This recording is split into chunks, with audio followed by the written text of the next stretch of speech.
Hello friends, welcome you all to our YouTube channel. Bihar economic survey Bihar सरकार के द्वारा budget के साथ पेश किया जाता है।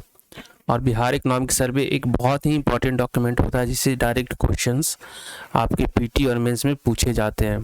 तो आप समझ लें कि बिहार इकोनॉमिक सर्वे को पढ़ना बहुत ही नितांत ही आवश्यक है। अगर ये आप 67th या किसी और भी बीपीएससी के एग्जाम में अपेयर हो रहे हैं तो आपके लिए बहुत ही ज़रूरी हो जाता है। पर समस्या यह है कि एक बहुत ही बल्कि डॉक्यूमेंट है। इसमें 13 चैप्टर हैं और लगभग 550 पेजेज हैं। तो ऐसे में पूरे बुक को एक वर्ड बाय वर्ड पढ़ पाना मुश्किल हो पाता और हमें पढ़ना भी नहीं चाहिए। इसका सही सॉल्यूशन है, सही तरीका है कि आप इसके पीटी पॉइंट ऑफ व्यू से एटलीस्ट कम से कम समरी सीरीज, जो समरी है इसके, जो इसमें 13 चैप्टर का समरी दिया गया उसको आप देख लें, उससे आपको काफ़ी फ़ायदा होगा। तो आप सभी को इसी सिलसिले में हेल्प करने के लिए हम समरी सीरीज लेकर आए हैं जिसमें बिहार इकोनॉमिक सर्वे के जो 13 चैप्टर्स हैं उनके समरी को डिस्कस किया जाएगा। तो आइए चैप्टर 1 के समरी को देखते हैं। इसमें इंपॉर्टेंट फैक्ट्स एंड डेटास को देखते हैं और आप इस सारे फैक्ट्स एंड डेटा को याद कर लीजिएगा, रट्टा मार लीजिएगा। चलिए ठीक है, आगे बढ़ते हैं। सर्वे के चैप्टर 1 के एग्जीक्यूटिव समरी को हम लोग देखते हैं। तो इसमें पहला नंबर पॉइंट डिस्कस किया गया है ग्रॉस स्टेट डोमेस्टिक प्रोडक्ट, जिसे राज्य सकल घरेलू उत्पाद भी कहा जाता है।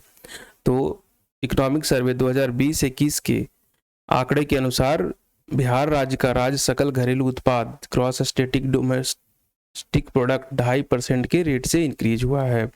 इसमें ऐड किया गया है कि इसी पीरियड में बिहार की वृद्धि दर भारत के विकास की वृद्धि दर से बेहतर रही, क्योंकि उस समय भारतीय स्तर पर नेशनल एवरेज में इकोनॉमी में 7.2% की श्रिंक दर्ज की गई। तो इंपॉर्टेंट फैक्ट याद रखिएगा कि 2020-21 में ग्रॉस स्टेट डोमेस्टिक प्रोडक्ट की वृद्धि दर कितनी थी? 2.5%। Next important point gross state GDP के आंकड़े के बारे में बताया गया है कि एग्जैक्टली कितना आंकड़ा रहा। तो इसमें दो प्राइसेस को कंसिडर करते हुए आंकड़ा निकाला जाता है, एक है करेंट प्राइसेस और दूसरा है कांस्टेंट प्राइसेस। तो इकोनॉमिक सर्वे 2020-21 के अनुसार करेंट प्राइसेस पे जो बिहार का ग्रॉस स्टेट डोमेस्टिक प्रोडक्ट राज्य सकल घरेलू उत्पाद था वह था 6,18,630 करोड़ रुपये। वहीं कांस्टेंट प्राइस पे यह वैल्यू था 4,19,880 करोड़ रुपए। ये दो वैल्यूज हैं, कांस्टेंट प्राइस और करेंट प्राइस पे। जब कांस्टेंट प्राइस पे प्राइस हम निकालते हैं तो एक पर्टिकुलर ईयर को बेस ईयर मानते हैं और आगे आने वाले जिस ईयर के लिए हम कंसीडर कर रहे हैं तो उसमें से जो उस बेस ईयर के प्राइसेस पे ही उस वैल्यू और सर्विसेज के प्रोडक्ट को हम लोग इवेल्युएट करते हैं। लेकिन जब करेंट प्राइसेस पे किसी ग्रॉस स्टेट डोमेस्टिक प्रोडक्ट को कैलकुलेट किया जाता है तो उस साल का जो प्राइस है उसके वैल्यू के आधार पे ग्रॉस स्टेट डोमेस्टिक प्रोडक्ट को कैलकुलेट किया जाता है। तो अगर किसी देश में या किसी राज्य में अगर इन्फ्लेशन है तो निश्चित तौर पे जो बेस ईयर वाला या कांस्टेंट प्राइस वाला जो ग्रॉस स्टेट डोमेस्टिक प्रोडक्ट है उसका वैल्यू कम आएगा।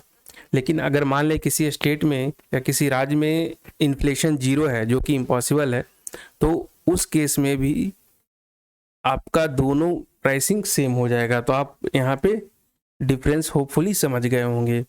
नेक्स्ट पॉइंट है यह इकोनॉमी के जो 3 सेक्टर हैं, प्राइमरी, सेकेंडरी और टर्सरी, उसमें क्या ग्रोथ रेट रहा उसके बारे में डिस्कस किया गया है और साथ ही साथ इसमें क्या शेयर रहा है कि जो ग्रॉस स्टेट डोमेस्टिक प्रोडक्ट है राज्य सकल घरेलू उत्पाद जो है, राज्य सकल घरेलू उत्पाद में प्राइमरी सेक्टर, सेकेंडरी सेक्टर और टर्सरी सेक्टर का क्या कंट्रीब्यूशन रहता है।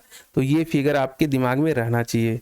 तो यहाँ पे इंपॉर्टेंट है, याद रखिएगा, the share of primary sector in gross state domestic product has declined steadily from 22.1% in 2016-17 to 19.2% in 2020-21। तो यहाँ यह बताया जा रहा है कि पिछले 2016-17 से लेके अभी तक राज्य सकल घरेलू उत्पाद में जो प्राइमरी सेक्टर है या प्राथमिक जो क्षेत्र है उसका वैल्यू डिक्रीज हुआ, उसका कंट्रीब्यूशन डिक्रीज हुआ है और अभी कितना है? 19.2%। द्वितीयक क्षेत्र या सेकेंडरी सेक्टर में जो है स्मॉल डिक्लाइन कंसीडर किया गया है, जो पहले 2016-17 में 20.6% था, जो आज के दिन में 19.5% है। लेकिन जो सबसे इम्पोर्टेंट वृद्धि दर रिकॉर्ड की गई है वह तृतीयक क्षेत्रक या टर्शियरी सेक्टर में की गई है, जो 2016-17 में 57.3 था, जो आज के दिन में 61.2% हो गया है। तो अगर आपसे ये क्वेश्चन पूछा जाए कि पिछले 5 वर्षों में बिहार सरकार में जो प्राइमरी सेक्टर है उसका कंट्रीब्यूशन बढ़ा है, यस या नो, तो इसका आंसर क्या होगा? नहीं, यह रॉन्ग होगा। जबकि वह प्राइमरी सेक्टर का कंट्रीब्यूशन राज्य के सकल घरेलू उत्पाद या ग्रॉस स्टेट डोमेस्टिक प्रोडक्ट में कांस्टेंट तौर पे या स्टेडी तौर पे उसमें कमी आई है। सेकेंडरी सेक्टर में कंट्रीब्यूशन कम हुआ है, लेकिन वह डिक्लाइन का रेट है वो कम है, लेकिन जो इंक्रीज दर्ज की गई है वह तृतीयक क्षेत्र या टर्शियरी सेक्टर में की गई है। मैं आशा करता हूं कि आप सभी प्राइमरी सेक्टर, सेकेंडरी सेक्टर और टर्शियरी सेक्टर से वाकिफ होंगे। प्राइमरी सेक्टर के अंदर एग्रीकल्चर और माइनिंग और इससे रिलेटेड एक्टिविटीज आती है। सेकेंडरी सेक्टर में इंडस्ट्री, मैन्युफैक्चरिंग इत्यादि आती है, और तृतीयक क्षेत्रक में सर्विसेज सेक्टर आता है, जैसे आईटी, बैंकिंग, हॉस्पिटैलिटी, ये सब सारे इंडस्ट्री सर्विसेज सेक्टर में आते हैं। नेक्स्ट पॉइंट इसमें डिस्कस किया गया है कि प्राइमरी सेक्टर में ग्रोथ रेट क्या था, तो 2021-20 के अनुसार 2.3% रहा है, और सेकेंडरी सेक्टर में 4.8% और टर्शियरी सेक्टर में 8.5% रहा है। और यह जो पीरियड बताया गया है यह 2016-17 से लेके 2020-21 के पीरियड को कंसीडर करते हुए ग्रोथ रेट को बताया गया है। तो पिछले 5 साल का जो ग्रोथ रेट रहा है प्राइमरी सेक्टर में 2.3, सेकेंडरी सेक्टर में 4.8 और टर्शियरी सेक्टर में 8.5% रहा है। नेक्स्ट पॉइंट बताया गया है जो राज्य के अंदर डिफरेंट 38 डिस्ट्रिक्ट्स हैं उनके बीच में जो पर कैपिटा डिस्ट्रीब्यूशन है उसके से रिलेटेड डेटा को यहाँ पे चौथे नंबर में बताया गया है। यह बताया गया कि सबसे ज़्यादा जो per capita gross state domestic product record किया गया वो पटना के लिए है। कितना वैल्यू है? ₹1.31 लाख। पिछले साल के इकोनॉमिक सर्वे में भी पटना ही हाईएस्ट रिकॉर्ड किया गया था। इसके बाद बेगूसराय और मुंगेर का नंबर आता है, लेकिन यहाँ पे शिवहर जो है सबसे कम पर कैपिटा जीडीएसपी अर्थात ग्रॉस स्टेट डोमेस्टिक प्रोडक्ट का सबसे कम कहाँ रहा है? शिवहर जिले में। और यहाँ पे एक पॉइंट और भी बताया गया है कि जो पटना का है per capita GD gross state domestic product per capita Patna का है वह लगभग शिवहर से 7 गुना है।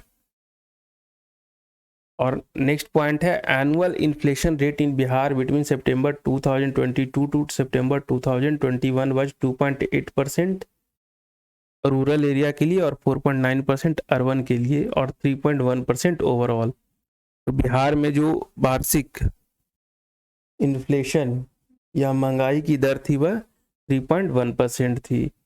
इसमें यह भी बताया गया कि रूरल एरिया का जो इन्फ्लेशन रेट था बिहार में वह लोअर था इंडिया के एवरेज से, लेकिन अर्बन एरिया का इन्फ्लेशन रेट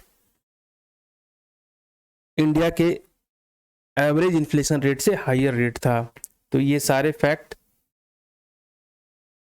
चैप्टर 1 में डिस्कस किए गए हैं। तो इन फैक्ट्स को आप याद रखिएगा बार बार। ये बहुत ही कम फैक्ट्स हैं जिनको आप याद रख सकते हैं और ये आपको बहुत ही यूजफुल रहेंगे। Thank you so much. और हमारे इस चैनल को लाइक सब्सक्राइब कीजिए। हम इस बिहार इकोनॉमिक सीरीज की समरी सीरीज को लेके आएंगे जिसमें हम 13 के 13 चैप्टर को डिस्कस करेंगे आपके साथ, ताकि आप बिल्कुल याद रख सकें, आपको एग्जाम में फ़ायदा हो सके। और हमारे इस चैनल को लाइक सब्सक्राइब और शेयर जरूर कीजिए। Thank you so much.